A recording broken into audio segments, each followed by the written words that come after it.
quelles sont les difficultés et pièges à éviter dans un projet de test, Suzanne? Les difficultés, j'ai identifié 4 grands types de difficultés. Et pour moi, 3 sont dus à l'environnement extérieur aux testeurs et une difficulté qui relève de la compétence en fait du testeur. Hein. Donc, je vais vous les citer par ordre je ne veux pas redire le mot difficulté, mais on va dire par ordre de complexité en fait, la facilité à pouvoir résoudre, à pouvoir surmonter cette difficulté. Donc, Suzanne, je vais te mettre à l'aise. Il n'y a pas un métier où il n'y a pas de difficulté. Donc, soyons à l'aise dans l'expression de difficulté. Donc, c'est un challenge pour les personnes. Hein, donc, il n'y a pas de souci. Totalement, c'est vrai. Et il paraît que les challenges sont là pour nous faire grandir. Donc, tout à fait. Voilà. L'idée est, comme tu l'as dit, de savoir s'adapter. Donc, le premier piège, en fait, que j'ai identifié vient de la base de test, des entrants qu'on obtient. Imaginons, vous, en tant que testeur, on vous donne des spécifications qui ne reflètent pas l'intégralité du besoin du métier, par exemple. Les spécifications ne sont pas complètes. Il manque des captures d'écran, il manque des maquettes. On vous demande de tester un site internet, mais à aucun moment dans la spécification, on ne met une capture d'écran de la page d'accueil du site internet. Donc, à aucun moment, le testeur ne peut savoir si le site internet qu'il regarde est bel et bien ce qui était attendu par le client. Imaginons des exigences qui n'ont pas été correctement définies. Et donc, on arrive en phase de test, on se rend compte qu'il y a des parties manquantes. Voilà, on peut avoir ce genre de choses. Ou sinon, toujours dans les entrants qui ne sont pas correctement définis, les données de test. Donc, je vais donner un exemple pour que nos auditeurs comprennent. On vous demande de tester un logiciel de vente de véhicules. Et pour pouvoir le tester, on vous donne un fichier avec des informations. Un fichier, un reporting des ventes. Et là, vous ouvrez le fichier et vous vous rendez compte que le prix de vente de l'Audi Q7 est à 1000 francs. Donc, vous êtes d'accord avec moi que ça ne reflète absolument pas la réalité du logiciel. Que la BMW X5, je ne suis pas du tout calée en voiture, mais voilà, les voitures ont un prix affiché de 1000 francs, 1500 francs, 2000 francs ou 1000 dirhams. Enfin, ça ne reflète absolument pas la réalité de l'outil. Et si on vous demande de tester sur ce genre de document, ça compromet vos tests, puisqu'au fond, vous ne testez pas dans des conditions qu'on appelle isoprod, similaires à la production. Et donc après, il peut manquer aussi des éléments comme les dossiers techniques ou le dossier d'architecture. Donc généralement, donc dans cette type de difficulté-là, ce sont des éléments qui manquent, qu'il faut compléter. Je trouve que c'est relativement pas contournable, c'est un peu grand, mais on peut pallier, on peut trouver une solution. Donc, le testeur doit interagir avec les maîtrises d'ouvrage et les clients pour avoir ces types d'informations. Donc, il n'est pas dans son coin, il doit interagir avec eux, il doit détecter ces défauts-là dès le départ et interagir avec eux. Exactement. Il y a une phrase que j'aime bien dire, c'est qu'un testeur n'est pas un presse-bouton. Si on est là, on a beaucoup de communication. Voilà, c'est qu'on sait être rigoureux, c'est qu'on sait être réactif, on sait dire attention. Vous avez laissé place à un doute dans cette exigence-là. Pouvez-vous me le préciser? Donc, un testeur est toujours en relation avec les devs et la MOA. Donc, d'ailleurs, souvent, on nous appelle, Suzanne, on nous appelle assurance qualité. Exactement. L'autre mot de testeur, c'est de recette ou test, ça s'appelle qualification logicielle. Nous sommes là pour vérifier la qualité des logiciels. Et je vais le redire encore une fois, nous sommes vraiment le dernier rempart avant les utilisateurs finaux. Donc, notre position, elle est très, très importantes.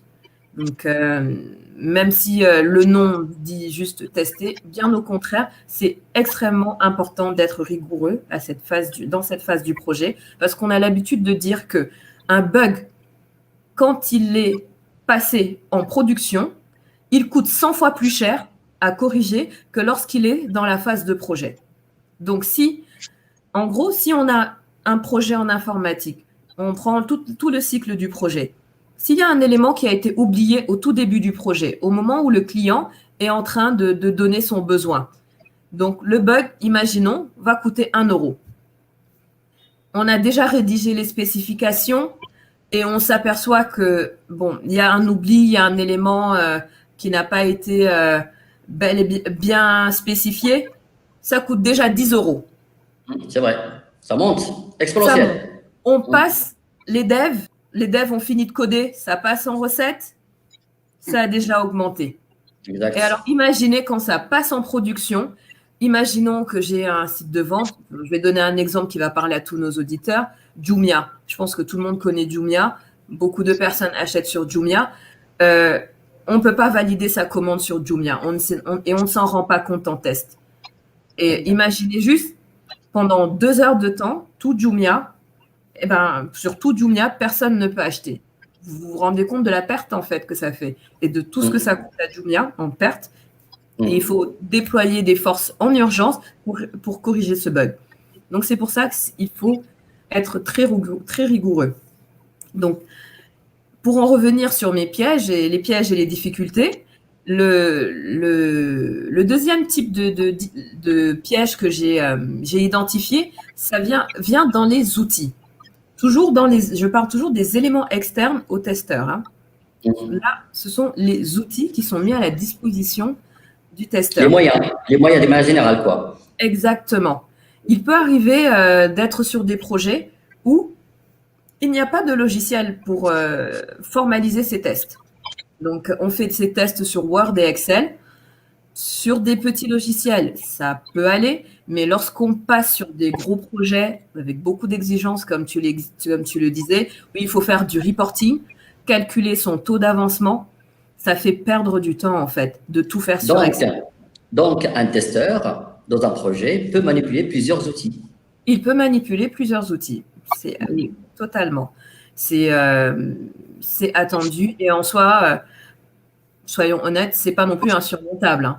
Donc, on passe de son outil où on fait les tests à l'outil où on crée les bugs, les anomalies, l'outil qu'on doit tester. Et voilà, on manipule plusieurs documents et c'est totalement faisable. Donc, ça, c'est une journée classique d'un testeur, hein, manipuler plusieurs outils. Et, au contraire, il va manipuler plusieurs outils, donc c'est enrichissant pour un jeune de connaître plusieurs outils, des outils d'automatisation, outils de gestion de tests, aussi de comparaison des données, outils de manipulation des données de tests, etc. Enfin, c'est enrichissant. Tout à fait, c'est parfait, c'est totalement enrichissant, je suis d'accord avec toi. Et donc, toujours dans ce sujet des outils, et parfois, il peut arriver qu'on n'ait pas le nombre d'environnements nécessaires. On n'ait pas le nombre d'environnements. Très important. Ouais, très important. Le nombre de populations. À savoir, il est préférable que les développeurs aient leur environnement, les testeurs avec leur environnement et les clients finaux leur environnement. Parce que si moi, je teste pendant que le développeur est en train de modifier le code sur le même environnement, voilà, je vais avoir un bug. Je ne saurais pas si c'est parce que le site ne marche pas et peut-être que c'est le développeur qui, lui, était en train de faire d'autres actions qui a fait que mon test ne marche pas. Donc, ce n'est pas propre. Il faut que chacun imagine que toi, tu es testeur et moi, je suis MOA. On fait le test dans le même environnement. Toi, tu mets la valeur TVA 20%. Moi, je suis venu derrière, je l'ai modifié à 19%. Je pollue ton test. Exactement. Exactement. Et moi, je vais dire, le site ne marche pas. Alors qu'en fait, non, c'est toi, Anas, qui a modifié ma valeur sans me le dire. Et donc, je vais aller informer les devs, leur dire, attention, votre site transforme les données. Alors qu'en fait, c'était toi qui as touché à mes valeurs. Et je ne le savais pas. Tu vois. D'accord. Donc, il faut, dans les bonnes pratiques, avoir un environnement par population. Et il y a aussi d'autres critères, mais bon, je vais m'arrêter à cet exemple-là pour qu'on ait le temps de tout balayer ce soir. L'autre piège qui, pour moi, est rattrapable, mais relativement difficilement, c'est la méthode. Imaginons un cas où le testeur arrive sur un projet chez un client et il doit travailler avec des personnes qui ne font pas de tests. Là, c'est relativement compliqué parce qu'elles n'ont pas la méthodologie de test. Elles ne sauront pas faire les tests selon la stratégie qui est définie. Ces personnes ne pourront pas avoir le niveau de qualité, le niveau de rigueur, le niveau de précision. Il faut se former. Voilà. Donc, il faut se former. La qualité ne sera pas là. Et pour moi, ça, c'est difficilement rattrapable, en fait. Autant une absence d'environnement ou des entrants pas très clairs, on peut trouver un moyen. Mais lorsque les personnes dédiées aux tests ne sont pas des personnes qui ont été formées pour faire les tests, qui ne connaissent pas le langage, connaissent pas les réflexes de lever des alertes ou de piloter, c'est compliqué de rattraper. C'est toujours rattrapable, mais ça demande plus d'efforts et de devoir retrousser les mains. Retrousser les manches, pardon. Et donc, pour moi, ce sont les 3 difficultés que j'ai vues dans l'environnement externe du testeur. Et la 4e difficulté, celle-ci, elle est vraiment, elle incombe en fait au testeur, hein, clairement, c'est le non-respect du processus de test. Je vais le redire encore une fois, nous ne sommes pas des presse-boutons. Et faire des tests ne consiste pas à faire 3 clics et dire que c'est terminé. C'est un métier à part entière qui est régi par l'ISTQB qui donne les normes et la méthodologie. Il ne faut pas sauter d'étape, il ne faut pas vouloir aller trop vite. On doit planifier ces tests. On ne planifie pas au doigt mouillé. Parce que si on planifie 2 semaines et que ça dure 1 mois, là, il va falloir gérer. Donc, le crayon de l'or, il faut respecter, on a des coûts, des délais. Exactement, il va falloir gérer. On ne saute pas d'étape. On ne refuse pas d'analyser pour aller tout de suite analyser les spécifications, pour aller tout de suite se lancer dans les tests. On les analyse, les spécifications. On crée les cas de tests en conséquence. On fait les scénarios. On priorise. Il y a vraiment une méthodologie à suivre. Donc, pour finir, je dirais qu'on ne peut pas faire n'importe quoi. C'est un métier où il faut de la rigueur. C'est un métier à part entière et on est garant de la qualité. Assurance qualité. Exactement. On est, encore une fois, le dernier rempart. On est garant de la qualité. Parce que, encore une fois, si une anomalie passe en production, les premières personnes qu'on va regarder, c'est l'équipe de test. Est-ce que vous aviez testé cela? Est-ce que vous l'avez vu? Et dans ce cas de figure, on nous demande de ressortir tous les cas de test pour voir. Et il vaut mieux que l'erreur ne soit pas de notre côté. Parce que si nous l'avons oublié, voilà, ça chauffe un petit peu pour nous. Donc, je vais finir sur cette note. Parce que j'ai bien insisté sur la rigueur, mais pour moi, c'est ce qui nous définit.